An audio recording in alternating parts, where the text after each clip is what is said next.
अस्सलाम वालेकुम दोस्तों, मैं हूं राव कमर रिजवान और आप देख रहे हैं मेरा यूट्यूब चैनल। आज की कहानी एक ऐसी लड़की की है कि जो कि हादसाती तौर पर सिर्फ एक रात के लिए सुहागन बनी। आखिर ऐसी नौबत क्यों आई, ये सब कुछ जानने के लिए इस दर्दनाक और सबक आमूज कहानी को आखिर तक लाजमी देखिएगा। वीडियो में आगे बढ़ने से पहले मेरे चैनल को भी जरूर सब्सक्राइब कर लें, बेल आइकॉन को भी जरूर प्रेस कर लीजिएगा। तो चलिए शुरू करते हैं अपनी आज की कहानी। मेरे वालिद साहब के एक चचाजाद भाई नीम पागल थे। उनका एक ही बेटा था और बेटी कोई ना थी। पहले तो सिर्फ बहकी बहकी बातें करते थे, फिर उनको दौरे पड़ने लगे। उनकी बीवी ने वालिद साहब से दरख्वास्त की कि मेरा शौहर कमाने के लायक ना रहा है, अगर आप मेरे बेटे मुदस्सिर को अपने पास रख लें तो मैं मैके चली जाऊंगी, किराया मकान का नहीं दे सकती, या फिर मेरे शौहर का इलाज करा दें। वालिद साहब ने सिला रहमी से काम लेते हुए अपने कज़न का इलाज कराने की कोशिश की, मगर मर्ज बढ़ता गया। जूं जूं दवा की, बिलाखिर उनको पागल खाने दाखिल कराना पड़ा। उनके बेटे मुदस्सिर को वालिद अपने पास ले आए और मुदस्सिर की माँ अपने भाई के घर चली गई। वालिद साहब मुदस्सिर को इसलिए लाए थे कि वो खुद उस्ताद थे, तालीम की अहमियत जानते थे। लिहाजा सोचा कि इस लड़के को पढ़ा दूंगा तो मुस्तकबिल में माँ का सहारा बनेगा। बाप के सेहतयाब होने की तो कोई उम्मीद बाकी न रही थी। मुदस्सिर हमारे घर रहकर पढ़ने लगा। वालिद ने उसे कॉलेज में दाखिल करा दिया। उन दिनों मैं भी कॉलेज जाया करती थी। हमारे कॉलेज करीब करीब थे। वो बॉयज़ और मैं लड़कियों के कॉलेज में पढ़ने जाती थी। मुदस्सिर दिल लगाकर पढ़ रहा था। उसे भी अपने वालिदैन के दुख सुख का एहसास था। हमारे घर से मुत्तसिल एक कमरा था जिसको अब्बू ने दुकान के नुक्ता नज़र से तामीर कराया था। ये बिल्कुल अलग थलग था, लेकिन दीवार में एक दरवाज़ा रख दिया था जो अगरचे मुस्तकिल बंद रहता था, लेकिन अगर कोई मेहमान आ जाता और बाहर की तरफ ठहराना होता, वालिद साहब इसी दुकान नुमा कमरे में उसे ठहरा देते। गोया कि ये एक बैठक या गेस्ट रूम के तौर पर भी काम आ सकता था, क्योंकि साथ अटैच बाथ भी था। मुदस्सिर को यही कमरा दिया गया। दरमियान का दरवाज़ा जिसको ताला लगा हुआ था, उसका ताला खोल दिया गया ताकि जब उसे खाने वगैरह की ज़रूरत हो तो दरवाज़ा खोलकर घर के अंदर आ सके। वो दिन का बेशतर हिस्सा दरमियानी दरवाजे को बंद रखता, सिर्फ ज़रूरत के वक्त खोलकर मेरे भाई को आवाज़ लगाता तो अम्मी जवाब देती और खाना वगैरह दे दिया करती। जब तक वो कमरे में रहता, घर की ख़वातीन उधर ना जाती, सिर्फ अब्बू और भाई जाते। जब मुदस्सिर बाहर चला जाता था तब अम्मी और कभी छुट्टी के रोज़ मैं भी उसके कमरे की सफाई कर दिया करते थे। उसके कपड़े धोबी से धुलाए जाते और खाना हमारे घर से खाता, क्योंकि पढ़ रहा था। उसका जरिया आमदनी कोई न था, वो तालिब इल्म था। तभी वालिद साहब उसकी ज़रूरियात का ख्याल रखते थे और तालीमी अखराजात के अलावा उसे जेब खर्च भी दे दिया करते। एक साल बखैरियत गुजर गया। वो और मैं सेकेंड ईयर में आ गए। हम दोनों ने अच्छे नंबरों से फर्स्ट ईयर पास कर लिया था।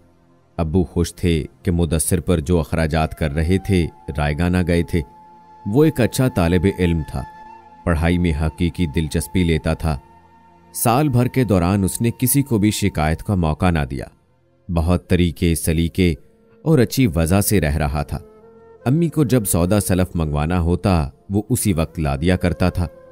दीगर घरेलू छोटे मोटे काम भी कॉलेज टाइम के बाद कर देता। गर्ज अपनी ज़ात से उसने हम लोगों को काफ़ी सहूलत पहुंचाने की कोशिश की। अम्मी उससे खुश रहने लगी। उसका रहना उनको बोझ नहीं लगता था। रफ्ता रफ्ता सब मुदस्सिर से मानूस हो गए और वो घर के एक फर्द की तरह हो गया। अब उससे जो आड़ का सा पर्दा था वो भी बाकी ना रहा। वो घर के अंदर खुद आकर चाय नाश्ता या खाना ले लिया करता। पानी पीने के लिए जग भर कर ले जाता और खाना खाने के बाद बर्तनों की ट्रे किचन में रख जाता। वालिद साहब उससे मुतमईन थे। मुदस्सिर को 1-2 माह बाद किराया दे देते थे ताकि अपनी वालदा से मिलकर आ जाए। उसके मामू बाल बच्चेदार और ज़्यादा खुशहाल न थे। वो उसके तालीमी अखराजात बर्दाश्त करने के कायल न थे। उसकी दोनों ममानियाँ निहायत कंजूस और मुतासिब किस्म की थीं। उन्होंने मजबूरन ननद को रखना इस वजह से बर्दाश्त कर लिया था कि वो घरेलू काम काज में उनका हाथ बटा दिया करती थी, जिससे उन पर काम का बोझ हल्का हो जाता था। जब किसी को मुफ्त की नौकरानी मुयस्सर आ जाए 2 वक्त की रोटी के बदले, भला किसको बोझ लगती है। वक्त गुजरता रहा। अब मैं और मुदस्सर कॉलेज की तालीम के तीसरे साल में थे कि एक रोज मेरी सहेली ने कहा, मेरी सालगिरह है, तुम जरूर आना। बताती चलूं कि वालिद साहब हरगिज इजाजत ना देते थे कि हम किसी सहेली वगैरह के घर जाएं। कॉलेज से घर और घर से कॉलेज तक बाहर जाने की इतनी ही इजाजत थी। वालदा के हमरा किसी करीबी अजीज रिश्तेदार की खुशी गमी में अब्बू की इजाजत से शरीक हो सकते थे, लेकिन वो भी कम कम ही। हमको किसी के घर ले जाती थी। वालदैन का कहना था बेटियां बस अपने घरों में अच्छी रहती हैं। जब लुबना ने बहुत इसरार किया, मैंने वादा कर लिया कि तुम्हारी सालगिरह में आने की हर मुमकिन कोशिश करूंगी। अगरचे इस वादे को निभाना बहुत मुश्किल नजर आ रहा था, लेकिन क्या करती, मजबूर थी। वो मेरी बहुत ज्यादा प्यारी और गहरी सहेली थी। उसका दिल तोड़ना मुझे गवारा ना था। जूं जूं सालगिरह का दिन करीब आ रहा था, मेरी परेशानी बढ़ती जा रही थी। एक तरफ प्यारी सहेली से वादा और दूसरी जानिब अब्बू जान का खौफ। उनका हम पर बहुत ज्यादा रोब था। अम्मी से इजाजत लेना चाहती थी, लेकिन जानती थी कि वो इजाजत भी ना देंगी। वो भी अब्बू की वजह से मजबूर थी। बस सालगिरह पर जाने की ख्वाहिश दिल में दबाई रही। यहां तक कि तकरीब में 2 दिन रह गए। इत्तफाक से अब्बू को कोई जरूरी काम पड़ गया और वो 3 रोज के लिए इस्लामाबाद चले गए। अब तो मौका अच्छा था। मैं उनकी गैर मौजूदगी में लुबना की सालगिरह पर जा सकती थी, मगर अम्मी को मनाना भी एक मरहला था। सोचा सीधे स्वभाव कहूंगी कि सहेली के घर जाना है, अब्बू के डर की वजह से भी इजाजत ना देंगी। तभी मैंने बहाना किया कि अम्मी कॉलेज में आज एक अदबी तकरीब है जिसमें मैंने भी हिस्सा लिया है और तकरीरी मुकाबले में मेरी शिरकत जरूरी है। आज कॉलेज से देर से आऊंगी। कितनी देर से आओगी? उन्होंने सवाल किया। मैंने कहा 4 बजे तकरीब शुरू होगी तो आते आते शाम के 6-7 तो बज ही जाएंगे। बोली शाम को कैसे अकेली घर आओगी? मैंने कहा अम्मी कॉलेज कौन सा दूर है, रोज तो इसी रास्ते से आती जाती हूं। शाम का अगर सही वक्त बता दो तो मैं मुदस्सिर को भेज दूंगी, वो तुमको कॉलेज से जाकर ले आएगा। मैं खुश हुई कि चलो ठीक है। किसी तरह घर से निकलने की इजाजत मिली। उस रोज मैं जल्दी घर आ गई। थोड़ा सा आराम करने के बाद यूनिफॉर्म तब्दील किया और तकरीब में जाने को एक अच्छा सा जोड़ा निकाला। मेकअप का सामान पर्स में रख लिया। लुबना के घर जाकर खुद को संवार लूंगी और तकरीबन 3:30 बजे सुपहर घर से निकल गई। जाते हुए मुदस्सिर को इशारा किया कि मोटरसाइकिल पर आ जाओ। उसने कुछ ना समझते हुए मोटरसाइकिल निकाली और रोड पर आ गया। गली के नुक्कड़ पर मैं उसके पीछे मोटर बाइक पर बैठ गई और कहा, मुदस्सिर मुझे लुबना की सालगिरह में जाना है, तुम साथ चलो, क्योंकि घर भी तलाश करना है और मैं कभी उसके घर आज तक नहीं गई। पर्स में से पर्चा निकाल कर उसे दिया कि पता इस पर लिखा है, किसी से पूछते पाछते ले चलो। अम्मी से इजाजत ले ली है और वापसी पर तुम्हारे साथ लौटना है, इसलिए तुम वहां बाहर कहीं रुक जाना और जब मैं लुबना के घर से निकलूं मुझे घर ले आना। वो बेचारा हमारा नमक ख्वार भला क्यों कर इनकार करता। उसके ध्यान में ना आया कि अम्मी से कहता, मैं आपकी बेटी के हमरा जा रहा हूं। सीधा सादा लड़का यही समझा कि जो कह रही हूं सच कह रही हूं। अम्मी से पूछ लिया है। वो मुझे मतलूबा कॉलोनी ले आया और हम पर्चे पर लिखा हुआ पता तलाश करने लगे। काफी देर की तगोदौ के बाद घर मिला। शाम के 6 बज चुके थे। सालगिरह की तकरीब शुरू हो चुकी थी।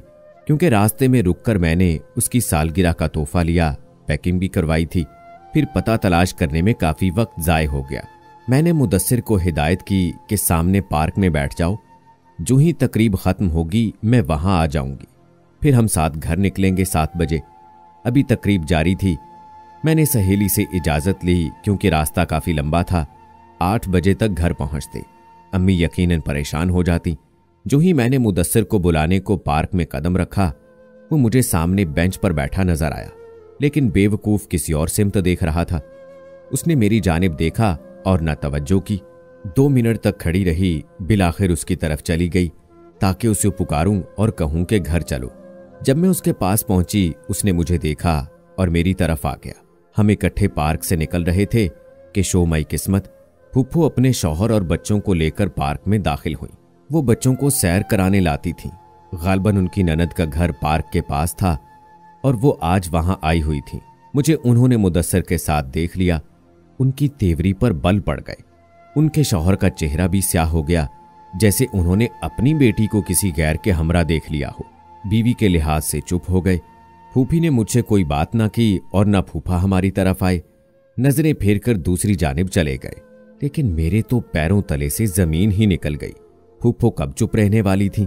यकीनन उन्होंने वालिद को यह सारा माजरा नमक मिर्च लगाकर ही बताना था, क्योंकि उनका इरादा तो अपने बेटे से ब्याह कर मुझे बहू बनाकर घर ले जाने का था। इस मंजर को आंखों से देखकर उनके अरमानों पर ओस पड़ गई कि मैं एक रिश्तेदार लड़के के हमरा रात के वक्त पार्क में थी। मैं हाँपती कांपती मुदस्सर के हमरा घर आई तो अम्मी दरवाजे पे मिली। वो बेचैनी से टहल रही थीं। मुझे देखते ही आड़े हाथों लिया कि ये कोई वक्त है घर लौटने का? अगर तुम्हारे अब्बा को खबर हो जाए तब क्या होता? जानती हो, जब मैंने मुदस्सिर को कमरे में जाकर देखा कि उसे कहूं कॉलेज जाकर तुम्हारा पता करे, वो मौजूद था ही नहीं। तुमने मुझे ये क्यों नहीं बताया कि तुम उसे साथ ले जा रही हो? शाम ढले मैंने इरफान के छोटे भाई को तुम्हारे कॉलेज भेजा। वहां कोई तकरीब थी और न मुदस्सिर की बाइक बाहर खड़ी नजर आई, बल्कि कॉलेज बंद था। तुमने मुझसे झूठ बोला। सच बताओ कि तुम कहां गई थी और मुदस्सिर को कैसे अपना हमराज बना लिया? क्या तुम्हारा इसके साथ कोई सिलसिला चल रहा है? और मुदस्सिर, मुझे तुमसे इसकी उम्मीद ना थी कि जिस बर्तन में खाओगे उसी में छेद करोगे। अम्मी थी कि गुस्से से फटी पड़ती थी। मुदस्सिर हैरान परेशान खड़ा था। उसकी समझ में न आ रहा था ये क्या हो रहा है, और मैं भीगी बिल्ली बनी अपने कमरे में जाकर छुप गई। क्योंकि अम्मी ने सिर्फ जुबानी कलामी ही डांट डपट नहीं करनी थी, उन्होंने जूता भी उठा लिया था। ये मालूम तो करना ही था कि आखिर मैं मुदस्सिर के साथ कहाँ गई थी और इतने घंटे कहाँ रही, जबकि रात के 8 बज रहे थे। मैंने कमरे की कुंडी लगा ली। वो बोलती रह गई। मुदस्सिर ने तो वही बताया जो मैंने उससे कहा था, लेकिन उसको खबर न थी फूफो और फूफा भी हमको पार्क में देख चुके हैं, और वो भी घर से इतनी दूर।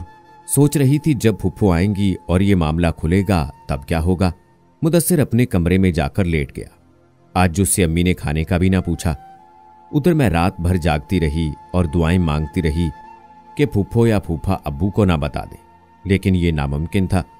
अम्मी तो मेरा पर्दा रख लेती, क्योंकि अब्बू को बताने की सूरत में सबसे पहले तो उन्हीं की शामत आने वाली थी। लेकिन फूफो भला इस बात को क्यों राज रखती? अगली सुबह इस्लामाबाद से अब्बू आ गए और मैं खौफ से कॉलेज ना गई। उन्होंने आराम किया, दोपहर का खाना खाया, सबसे हंसी खुशी बातें की, लेकिन मेरा तो रंग ही उड़ा हुआ था। शाम को वो फूफो की तरफ चले गए, क्योंकि कुछ ड्राई फ्रूट वगैरह उनके लिए लाए थे। जब वापस लौटे, खौफ से मेरा दिल बैठने लगा। वालिद साहब ने मुझे अपने कमरे में बुलाया और पूछा, क्या तुम कल शाम को मुदस्सिर के साथ घूमने फिरने घर से दूर की पार्क में गई थी? जी चाहा साफ मुकर जाऊं, मगर फूफो का ख्याल आ गया, जो सारी रिपोर्ट अब्बू को दे चुकी थी। मुझे इकरार करना पड़ा। मैं तो समझी थी मेरी जिंदगी के आखिरी लम्हात आ पहुंचे हैं, मगर वो खिलाफे तवक्को सुकून से बैठे रहे। बस इतना कहा, बेटी, हमारी इज्जत का ख्याल नहीं किया। घर से बाहर किसी से मिलने मिलाने का क्या मतलब होता है? ये कहकर वो मुदस्सिर के कमरे में चले गए। यकीनन उससे भी सवाल किए होंगे और उसने वही कहा होगा जो हकीकत थी। रात को वालदा से रिपोर्ट ली और तमाम पूछ मुकम्मल कर लेने के बाद, जबकि मैं कॉलेज जाने की तैयारी कर रही थी, वालदा ने मुझे मुत्तला किया, तुम्हारे अब्बू का हुक्म है कि आज से तुम कॉलेज नहीं जाओगी। मुझ पर तो जैसे बिजली गिर पड़ी, सख्ते में आ गई। फिर बोली, मुदस्सिर को मैंने घर से चलता कर दिया है। किसी जवान लड़के को घर में रखना वाकई ये मेरी गलती थी। दिन भर बेकरारी में गुजरा। शाम को अब्बू आए, उनके सामने जाकर रोने लगी। माफी भी मांगी। उन्होंने बड़ी सर्द मोहरी से कहा, तुमको मजीद कॉलेज जाने की अब कतन जरूरत नहीं है, इसी हफ्ते तुम्हारी शादी हो जाएगी। मैं समझी फुफ्फो से कुछ बात तय कर आए हैं और उनके साहबजादे से शादी कर रहे हैं, लेकिन यह जानकर हैरत हुई कि उन्होंने मेरी शादी अपने दोस्त के बेटे से तय कर दी है, जिसको मैंने तो कभी देखा तक न था। कॉलेज छूट जाने का सदमा मर्गे नागहानी जैसा था, मगर गलती तो मेरी अपनी थी। नाहक सहेली के इसरार पर उसकी सालगिरह पर चली गई। कम अज कम मुदस्सिर को ले जाते वक्त अम्मी को बता देती और सालगिरह का बताकर जाती तो शायद वो भी कुछ बात बना पाती। रोते रोते गश आ गया तो अम्मी ने खुद से लिपटाकर सहारा दिया, लेकिन वो भी क्या कर सकती थी। यही कहती थी, बेटी तुम अपने अब्बा का मिजाज जानती थी, अब गलती तो तुम्हारी है। शुक्र करो कि तुमको मारा पीटा नहीं, कोई सजा नहीं दी, मगर कॉलेज से रोक लिया तो ये सजा कम थी। अरशद अंकल कई बार अपने बेटे के लिए रिश्ता मांग चुके थे। फूफो जब मेरा रिश्ता लेने में आना काना करने लगी तो अंकल की मुराद बर आई। वालिद साहब ने घर बुलाकर उनको हाँ कर दी और चट मंगनी पट ब्याह वाला मामला हो गया। हफ्ते बाद मैं अंकल की बहू बनकर उनके घर चली गई। गम से निढाल, दिल शिकस्ता, आंखों से आंसू सावन भादों की तरह रवां थे। ये सदमा जान निकाल रहा था कि मैं अपनी ग्रेजुएशन भी मुकम्मल न कर पाई थी। फिर फुफ्फो के बेटे से बचपन से लगाव था। अशर की याद दिल में कचोके लगा रही थी। सितम ये कि शबे अरूसी की इब्तदा कुछ यूं हुई कि खुदा दुश्मन की बेटी को भी ये दिन न दिखाए। दुल्हा मियाँ निस्फ शब को कमरे में आए और दूर पड़े सोफे पर बैठ गए। मेरे करीब ना आए। कुछ देर बाद उठकर टहलना शुरू कर दिया। अब मैं अपना दुख भुलाकर उनकी गैर मामूली हरकत का जायजा लेने लगी। टहलते टहलते रुक जाते, फिर टहलने लग जाते। आखिर मेरे सब्र की इंतहा हो गई। ये खुद भी शायद थक कर किसी नतीजे पर पहुंच गए थे। मेरे पास बेड पर आकर बैठ गए और गोया हुए, सितम वालिद साहब का किया है। मैंने बहुत इनकार किया, वो नहीं माने। मैं एक मजबूर इंसान हूं, मुझे माफ कर दो। मैं उनकी बात का मतलब न समझी। मजीद कहा, वैसे मेरा इलाज हो रहा है, सेहतयाबी की काफी उम्मीद है। वो तो अपने दिल का बोझ हल्का करके सो गए और मैं सोचों के भंवर में हचकोले खाने लगी। रात भर जागती रही क्योंकि नींद आंखों से दूर जा चुकी थी। शौहर का जू मानी जुमला तो समझ में न आया, मगर मैंने सोच लिया कि जुबान बंद रखूंगी और अपने वालदैन की जग हंसाई का सबब ना बनूंगी। खुदा को भी यही मंजूर था तो सद शुक्र से गुजारा करूंगी। नदीम बुरे आदमी न थे, वो मेरा बहुत ख्याल रखते थे। उन्होंने अपना इलाज बहुत तवज्जो से कराया, मगर बेसूद। यूं कई साल बीत गए। मेरी सास पोता पोती के अरमान में अल्लाह को प्यारी हो गई। माँ तो माँ होती है। मेरी खामोशी और अफसुर्दगी देखकर उन्हें अंदाजा हो गया कि नदीम को कोई लाइलाज मर्ज है। वो तब बहुत दुखी हुई। वालिद साहब को भी खूब सुनाई। उन तीनों अब्बू अलील थे। अब उनको भी अपनी गलती का एहसास हुआ कि नाहक जल्दबाजी में मुझे कुएं में धक्का दे दिया। मेरी गलती को माफ भी तो कर सकते थे। वो गलती जो किसी बुराई की खातिर नहीं, बस नादानी की वजह से मुझसे सरजद हुई थी। इतनी बड़ी गलती तो ना थी जिसकी ऐसी सजा मिली। अब मुझे देखकर रोते थे। अम्मी से कहते थे, मेरी बच्ची से कहना मुझे माफ कर दे। इस दायमी मरीज आदमी से तो वो मुदस्सर क्या बुरा था। मैंने भी झूठी अना और गैरत की खातिर जज्बात में गलत फैसला कर लिया, जिसकी सजा तमाम उम्र मेरी बच्ची को भुगतनी है। जब मैं वालिद साहब की वफात पर मैके गई तो अम्मी ने मुझे ससुराल वापस ना जाने दिया और नदीम से तलाक का मुतालबा कर दिया। उन्होंने भी शर्मसारी में तलाक के कागजात भिजवा दिए और खुद रूपोश हो गए। वालिद की वफात के बाद भाई ने घर फरोख्त कर दिया और हम माँ बेटी को दरबदर होना पड़ा, क्योंकि बहू की अम्मी से बनती न थी। उन्होंने किराए पर मकान ले लिया।